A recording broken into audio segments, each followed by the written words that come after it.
It's Local Edition on Time Warner Cable. My name is Brad Pomerance. We are joined by Hasan Ikhrata. He is the Executive Director of the Southern California Association of Governments, which is what?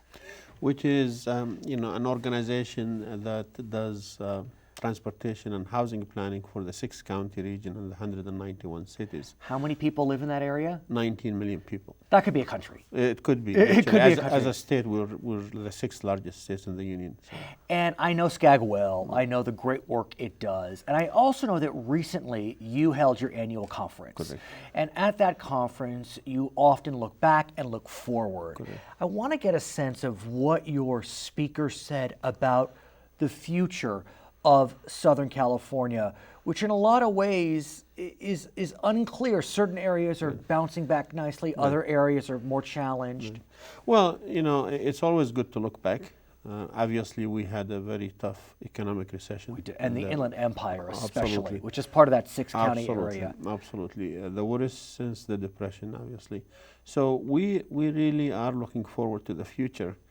And the future is brighter. But the challenges are there. But I really want to focus on the Inland Empire because it was so severely damaged in the last 5 years. The housing market was completely upside down.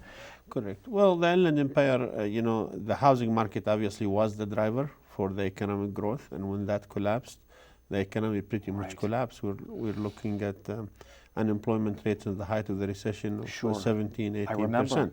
I think the good news is because of the logistic industry, the goods movement, that's the movement from the ports outward, the jobs are coming back slowly, unfortunately. So it's going to take a while for recovery. Does SCAG cover Imperial County? Yes. That county also decimated. 30% unemployment. I think it's fair to say that the agriculture there is a driver, but in the last recession they were so impacted.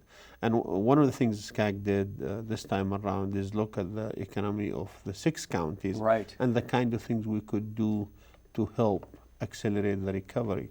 And I think one of the things that your audience will be interested to know is we're working with Senator Steinberg in Sacramento. Sure, Senator Pro Tem. Right, to reform CEQA, to accelerate the movement of projects, so infrastructure project will be faster. It's interesting you mentioned CEQA because the governor has said that he supports CEQA reform.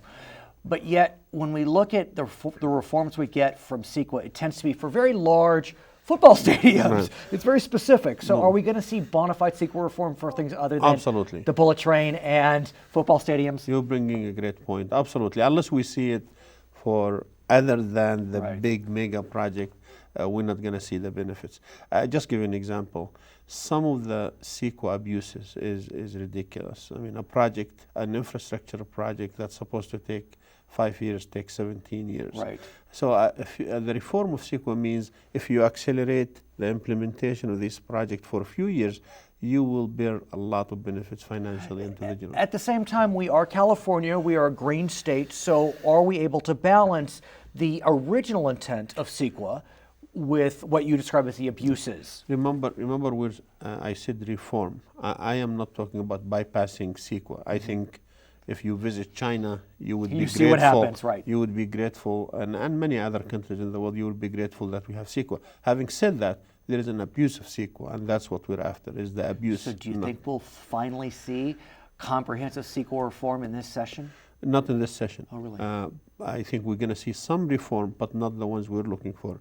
But I believe within the next session, you're going to see significant reform. Okay, his name is Hasan Ikhrata. He is the Executive Director of the Southern California Association of Governments. My name is Brad Pomerance. Thank you for watching Time Warner Cable's Local Edition.